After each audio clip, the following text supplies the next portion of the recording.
We got two friggin' show and tells here. I just want to knock out real quick. First of all is my wizard staff. You might have seen this before. This was actually found in a swamp. Okay, you look at the top. That is a torch burning so brightly. All right. And the deal is that's actually the root of this swamp tree. So I found this off to the side in the swamp, kind of like obscured by a bunch of mulch and leaves and moss and shit. I pulled it out and made it into something magnificent. All right. If you are searching for powers, secret powers, like you want to be a wizard or a warlock or something like that, just command respect. You definitely need a staff like this. I don't know what type of wood it is. It's definitely a hard wood. It created a little bit of a windy accent to it, as you can see coming around, maybe like a snake coming up to the top. And then these little marbles that I glued in there. It's far from done, but it's just a cool work in progress. And the most recent touch is going to be the eyeball. All right. So I drilled a hole right through the center, or the handle of the torch here, and I wanted to come up with something cool, maybe inspired like by Lord of the Rings or something, that kind of Gandalf. Gandalf, the eye of Sauron, that vaginal eye. Okay, that looks really creepy. So here it is. You can see we used some Instamorph, this plastic material, and smushed it in there and formed it into an orbit. And then we've got our nice blue eye there. So that is the wizard staff. Do you want to hold it?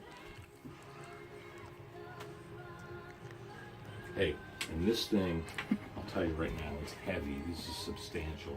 If you were to gore somebody with the end of it, or you needed to protect yourself, you could block maybe a sword coming down like that. Or a ceiling tile. Carry a sword like that, put a hole in your drop ceiling tile.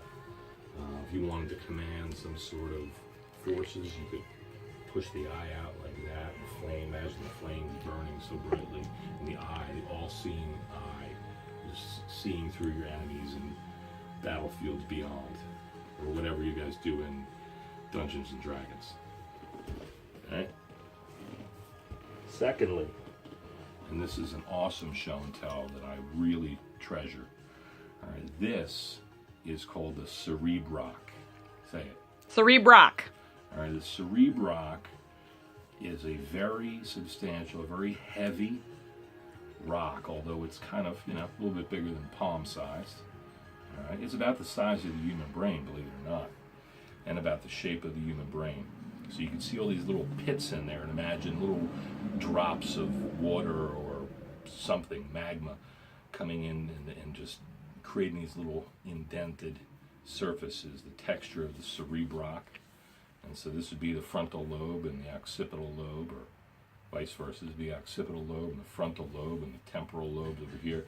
And all these little pits here would represent the wrinkles in the brain, the gyri, and then the sulci, sulcuses would be like these little the divots. All right.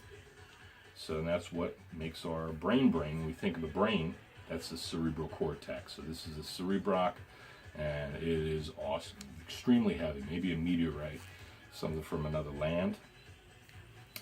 I want a little factoid about brains. Is they say that Albert Einstein, who's known for having this tremendous computing power of his brain, right?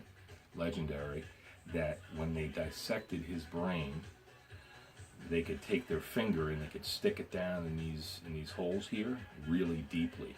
So those creases in his brain, called sulci, the sulcuses, they were particularly deep in Albert Einstein because there was so much surface area, so much knowledge, computing power, information in his brain. So that was a unique anatomical factoid for you. You look at the Cereb-rock, you maybe can imagine the wrinkles in your brain becoming larger and just grasping all kinds of elusive information out there that you would can benefit you. So the Cereb-rock and the wizard staff. You got to be on the lookout for these show and tells in your life, so you can share it with your friends and family and your patients or whoever. 'Cause it's cool stuff.